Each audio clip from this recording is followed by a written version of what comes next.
गन्नौर के गांव बड़ी की रहने वाली दिल्ली पुलिस की स्क्वाड कमांडो काजल की संदिग्ध मौत के बाद पूरा गांव शोक में डूबा हुआ है। परिजनों के अनुसार मेहनत मजदूरी करने वाले पिता राकेश ने अपनी बेटी को अफसर बनाने का सपना देखा था, लेकिन काजल की जिंदगी ससुराल में ही खत्म हो गई। काजल की उम्र 27 वर्ष बताई जा रही है और वह दिल्ली पुलिस की स्क्वाड कमांडो यूनिट में तैनात थी। परिजनों ने बताया कि काजल ने वर्ष 2022 में स्नातक की पढ़ाई पूरी की थी।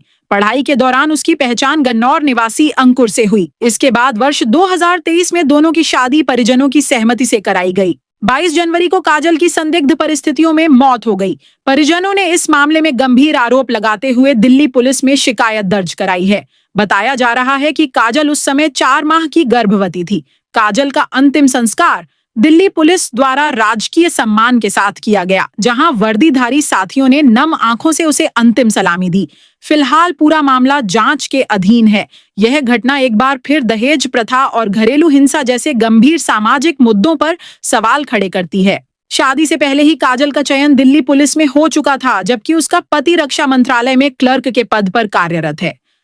दंपति का 1.5 साल का एक मासूम बच्चा भी है। परिजनों का आरोप है कि शादी के कुछ समय बाद ही काजल को कार और दहेज की मांग को लेकर प्रताड़ित किया जाने लगा। मानसिक और शारीरिक उत्पीड़न से परेशान होकर काजल वर्ष 2024 में दिल्ली आकर रहने लगी, लेकिन वहां भी उसकी परेशानियां कम नहीं हुई।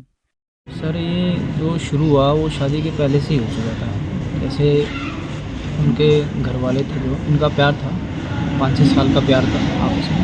कॉलेज में पढ़ते थे तो ठीक है। उसके बाद शादी की बात आई। जैसे उससे पहले दोनों जॉब लग चुके थे। मेरी बहन दिल्ली पुलिस में लग चुकी थी और ये जो लड़का जो है CCSL के थ्रू क्लर्क लग चुका था डिफेंस डिपार्टमेंट में। ठीक है, तो शादी पे बात आई।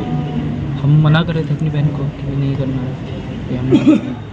तो मेरी बहन अड़ गई इस चीज़ के लिए कि करूँगी तो उसी से शादी करूँगी, और उसके घर वाले भी नहीं मान रहे थे कि भाई। तो उसने भी लड़ भिड़ के करी। मतलब दोनों का प्यार था, अच्छा खासा था।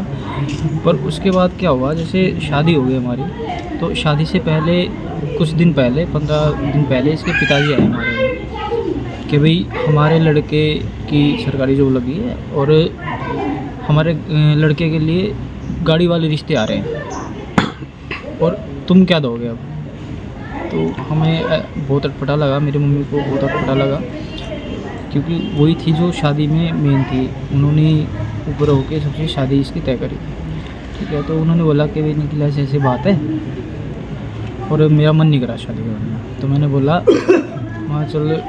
फिर काजल से बात करी, काजल को भी बताई ये चीज़ें। तो काजल बोली कि भाई मैं तो करूँगी तो ये चीज़ें करूँगी। तो ऐसे ऐसे करके शादी हो गई। कब शादी हुई आपकी सिस्टर की? शादी हुई 23 नवंबर 2023 को। तो जो आपकी सिस्टर दिल्ली पुलिस में थी? सिस्टर दिल्ली पुलिस में थी, कमांडो के टाइम पे कमांडो। तो कब हत्या हुई, कब आपकी बातचीत हुई तुमसे, कब से मारपीट कर रहे थे? सर, मारपीट पिछले 2025 में, जैसे अंकुर ने, मेरी जीजा ने सिस्टर पे हाथ उठाया। ये तब दिल्ली वाले फ्लैट पे थे, दोनों ही अकेले ही थे, हमारा भांजा भी था। तो मैं गया उनके पास, तो वो उसी गुस्से में ही था। ठीक है, पर थोड़ी देर बाद जैसे समझने के लिए मैं बोला अपनी बहन को कि चल तू घर लेके चलता हूँ तेरे को। तो फिर उसने माफ़ी मांगी मेरी बहन से, उसके पैरों वैरों में पड़ा। तो बोला लड़के की कसम खाई मैं कभी नहीं करूँगा ऐसा। तो बहन भी ये बोली कि भाई कोई बात नहीं, चलो मान गए। तो पैसों की डिमांड करते थे वो आपकी सिस्टर से और गाड़ी की? पैसों की डिमांड तो सर ऐसे है, जैसे शादी के टाइम पे ही हमारी बात हुई सिस्टर से कि सिस्टर 10 लाख रुपए का लोन लेगी तब शादी करेंगे। गाड़ी भी मांगी थी उन्होंने आपसे? गाड़ी मांगी थी, मैंने बताया ना, वो अंकल जी आए थे, उसके ससुर आए थे। और एक चीज़ और बताओ, जब आपकी बहन के साथ मारपीट हुई तो उससे पहले कोई बातचीत हुई है? उस दिन कोई बातचीत हुई आपकी?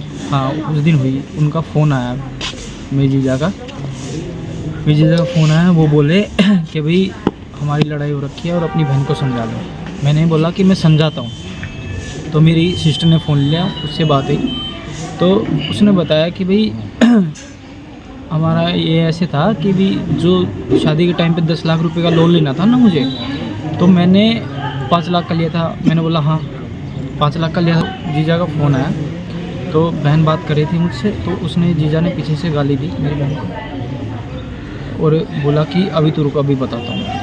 फिर उसने उससे फ़ोन ले लिया और फिर मुझसे बोला मेरे जीजा ने कि अब तू रिकॉर्ड कर, ठीक है, तेरी पुलिस एविडेंस के लिए काम आएगी ये चीज़।